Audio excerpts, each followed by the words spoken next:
Donald Trump just put out his second statement of the night on the plane crash in Washington, D.C. And let me tell you, this statement is not great. This dude puts out 6 to 10 videos every single day about Trump. We get it, dude. You hate him. It's fine. It doesn't matter what this statement includes. Harry's going to have a problem with it. Moments ago, he wrote, quote, "The airplane was on a perfect and routine line of approach to the airport. The helicopter was going straight at the airplane for an extended period of time. It is a clear night. The lights on the plane were blazing. Why didn't the helicopter go up or down or turn? Why didn't the control tower tell a helicopter what to do instead of asking if they saw the plane? This is a bad situation that looks like it should have been prevented. Not good." Those seem to be pretty legitimate questions. What problem could you possibly have with that? So, I agree that this is something that probably could have been prevented, but I think it's incredibly irresponsible for the president of the United States to be putting out a statement like this, kind of asking these major questions without a full investigation taking place. Bro, how is that irresponsible?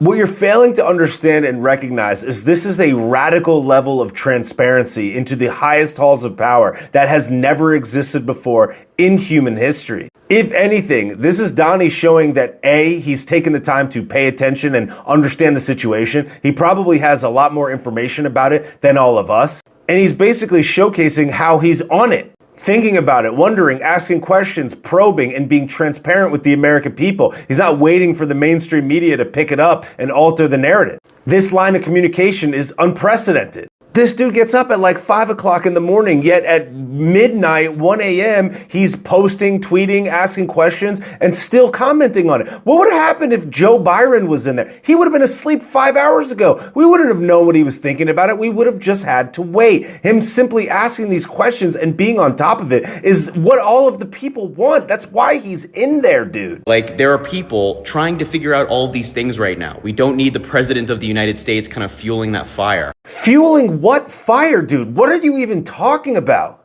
If he didn't say something like this, your video would have been like, "No, Donald Trump is asleep while Americans sit." You would have found a problem with it no matter what. You just want to make another video, dog. This is what's called accountability. These are the types of questions that will then be asked of those people tomorrow. Everybody's not just going to sit on their hands and wait for it. If anything, he's expressing what the American people want to know. This is a very significant and serious issue.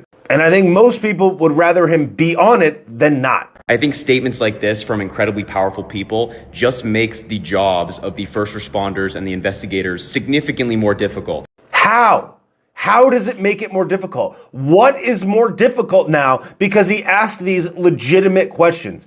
What is more difficult? Bro, our leadership, supposed leadership, fails at almost everything they do. And the way that things have been done all the time leading up until this point has been failure after failure. The people are sick of being lied to. They're sick of people paying this a massive amount of taxes and giving all of their power and all of their money to these bureaucrats and not knowing what's going on. They're sick of it being done the same old way it's always been done. Slow Byron would have put out some lame slop statement and not addressed it for days, for weeks. But now we have a president who's awake, who's on it, who's asking the same questions as us, and is going to hold the people accountable to figure out why this happened. He's not just going to give us some empty platitude or some statement on a letterhead. That's why we put him there, dude.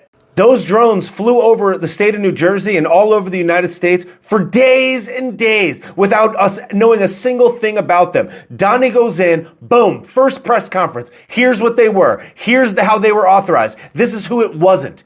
It's not that hard, dog. But when you've built your entire brand on every single thing that the bad orange man does is bad and orange and bad, there's nothing that you can do other than criticize things that are objectively different and good.